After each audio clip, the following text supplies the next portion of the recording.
Patient tension करते हैं।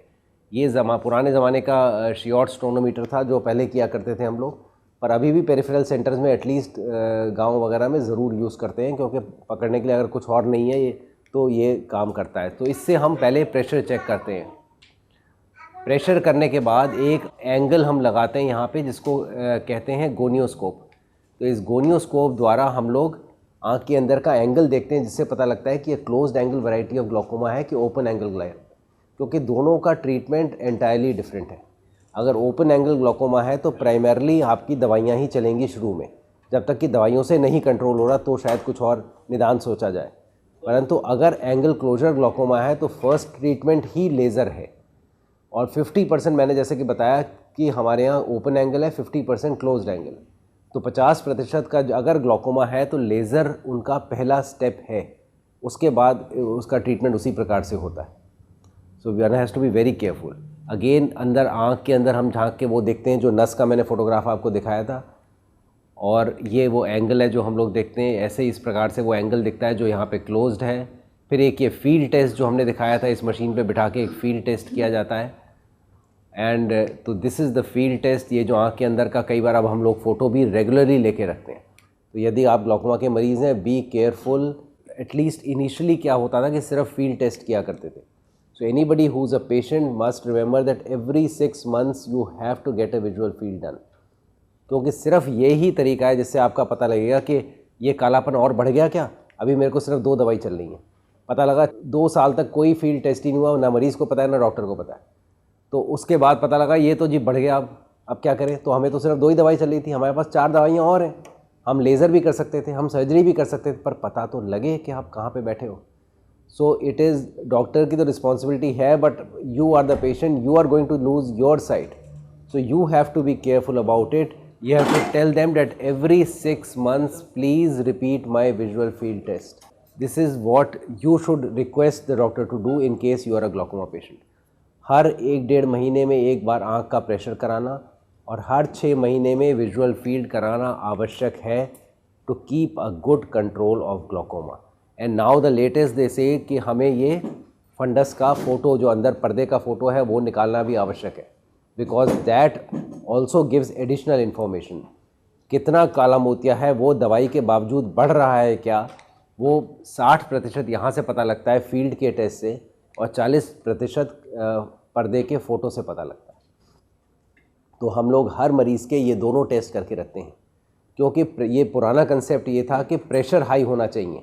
ये कंसेप्ट अब बहुत हद तक बदल गया है। काला मोतिया में कई बार प्रेशर नॉर्मल भी हो सकता है। और दूसरी बात क्या है कि आप किसी क्लिनिक में गए, वहाँ आधे घंटे आपका वेटिंग टाइम, आप आराम से आंख बंद करके बैठे हुए हैं, जब आप अंदर पहुँचे तो प्रेशर आपका वैसे भी नॉर्मल आ गया, पर आप ज़िंदगी की भाग दौड़ में लगे तो प्रेशर आपका कहाँ पहुँच रहा है हमें नहीं पता।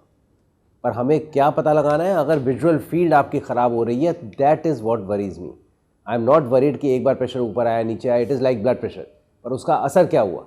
अगर उसका असर दवाई के बावजूद ये ख़राब हो रहा है, इसका मतलब दवाइयाँ एडिक्वेट नहीं हैं, शायद हमें और दवाई ऐड करनी है, शायद हमें लेज़र करना पड़े, शायद हमें सर्जरी करनी पड़े, परंतु पता तो लगे। So the single most important thing for glaucoma patients is that they should get checked with a visual field every 6 months, and the field should be done preferably on the same machine so that actual comparisons can be done. कई लोग एक जगह से कहीं से कराई, एक कहीं और से कराई, वो सारी मशीन ला के हमें दिखा दी, अब उसमें कोई कंपैरिजन नहीं हो सकता, वो बेकार की बात है, मतलब सिर्फ मन बहलाने की बात है, but actually you are not doing anything over there. Treatment options क्या हैं? सबसे पहली बात, घबराने की ज़रूरत नहीं है। अगर किसी को काला मोतिया है, डोंट गेट वरीड। ऐसा नहीं है कि वो, कई लोग तो डॉक्टर भी कुछ ज़्यादा डरा देते हैं, भाई तुम तो ब्लाइंड हो जाओगे। So that is not the situation. Most of the people will live their lives normally throughout if you are alert, but you have to be alert, that is the aim. So nothing to worry. The treatment, obviously the first option is medications, and we are lucky that every medicine which is available anywhere in the world is available in India today. So we are very lucky about that. So all medicines are to be the very important thing.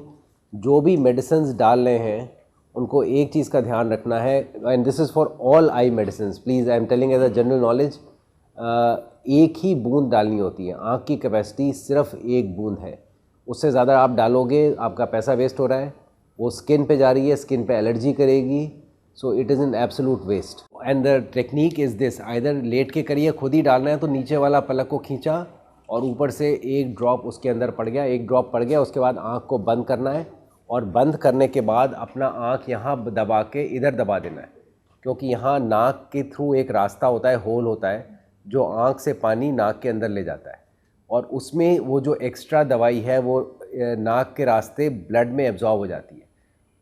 हर दवाई के कोई ना कोई side effect ज़रूर होते हैं। वो side effect कहाँ से होंगे? आँख से नहीं होंगे, वो होंगे जब वो ब्लड में एब्जॉर्ब होगी, और ब्लड में एब्जॉर्प्शन का एरिया मैक्सिमम नाक के अंदर है। तो हर दवाई डालने के बाद 2 मिनट तक आँख बंद रखनी है और आँख को यहाँ पे दबा के रखना है इस प्रकार से। And you should use a tissue paper two close it, जिससे जो भी एक्स्ट्रा ड्रॉप बाहर आने रही है, क्योंकि कई बार स्किन एलर्जी बहुत कॉमनली देखी जाती है। So that you must practice, close the I, put only 1 drop, use a tissue paper, close the eye from the medial side for at least 2 to 3 minutes. So that is how the medications are to be used. 2 प्रकार के medications available हैं हमारे यहाँ, जो पानी को बनाने से ही रोक देते हैं और दूसरी प्रकार के जो पानी को बाहर निकालने के लिए ज़्यादा प्रयत्न करते हैं। उनके डिटेल्स में मैं नहीं जाऊँगा क्योंकि this is highly technical, but ये बात ध्यान रखने की है कि इन सब दवाइयों के साइड इफ़ेक्ट्स हैं और ऐसे ऐसे साइड इफ़ेक्ट हैं जो आप इमेजिन नहीं कर सकते। और ये मतलब कई डॉक्टर, जब मैं लेक्चर ले रहा होता हूँ तो कहते हैं अरे हमें तो पता ही नहीं था कि ये साइड इफ़ेक्ट भी है इसका। तो भैया वो पैम्फलेट उसमें दवाई में दिया हुआ है, ज़रा उसको निकाल के पढ़िए, पर बहुत ज़्यादा घबराइए मत, क्योंकि उस पैम्फलेट को पढ़ने के बाद हो सकता है आप दवाई डालना ही छोड़ दें। पर इतना डरने की ज़रूरत नहीं है, पर at least you should be aware कि उसमें अगर कोई साइड इफ़ेक्ट आ रहा है तो एटलीस्ट अपने डॉक्टर से डिस्कस किया जा सकता है कि भाई ये आ रहा है, आप कुछ कह रहा है, यूज़ एन ऑल्टरनेटिव मेडिसिन। सो जैसे ये beta blockers one of the commonest drops हैं जो टिमोलॉल वगैरह के नाम से आते हैं और बीटॉक्सोलॉल के नाम से, इनमें कभी कभी लंग की प्रॉब्लम आती है and they can have depression also, skin loss, hair loss, so many other problems will be there. So but you must be aware, and specially ये it is been proven that अगर आँख बंद कर दी जाए और वो बॉडी में absorb ना हो तो ये सारे साइड इफ़ेक्ट ऑलमोस्ट 40 से 60% तक कम हो जाते हैं। So you are doing a very simple thing. Again, it can actually alter your lipid profile also. There is a drug known as brimonidine which comes in different names. उससे आदमी को sleep बहुत आती है, कभी कभी बहुत ज़्यादा लिड में एलर्जी हो जाती है, और बच्चों में उसको बिल्कुल भी नहीं यूज़ करना चाहिए क्योंकि even deaths are reported. So please be very careful about reading the pamphlet. We have latest drugs, Latanoprost etc. which are very good drug क्योंकि सिंगल डोज डालने के बाद ऑलमोस्ट 10-12 मिलीमीटर प्रेशर डाउन हो जाता है और सिर्फ एक बार रात में डालनी पड़ती है. महंगी ज़रूर है पर otherwise it is a good drug. तो पर उसके अपने साइड इफ़ेक्ट्स होते हैं, पिगमेंटेशन हो सकती है, आईलैश ग्रोथ हो सकती है और कई प्रकार की चीज़ें हो सकती हैं, फ्लू लाइक सिम्टम्स हो सकते हैं. किसी भी प्रकार की दवाई जब आप शुरू करें देन बी केयरफुल कि कोई एबनॉर्मल चीज़, अनयूजुअल चीज़ अगर आपके साथ हो रही है तो you must report to your doctor. And if again the medicine is not affecting in the way the doctor is expecting, he expects कि शायद आप लोग डाल नहीं रहे हैं. But another very important thing that you must see is that take the medicine from good places. You know that India तो क्या, even in Delhi 40% of the medicines are spurious and some of these medicines are very expensive. So please remember that maybe you are not putting the right medicine which you are supposed to. So always take from a good big chain. So eyelashes we said that they are thick and long. Pigmentation कई बार हो जाती है, वो अगर आप tissue paper use करेंगे तो skin पे नहीं जाएगी, उसका फ़ायदा रहता है. ट्रीटमेंट में एक बार जैसे मैंने बताया कि यदि अगर मेडिसिन नहीं इफ़ेक्टिव हैं तो लेज़र्स करते हैं हम ओपन एंगल में.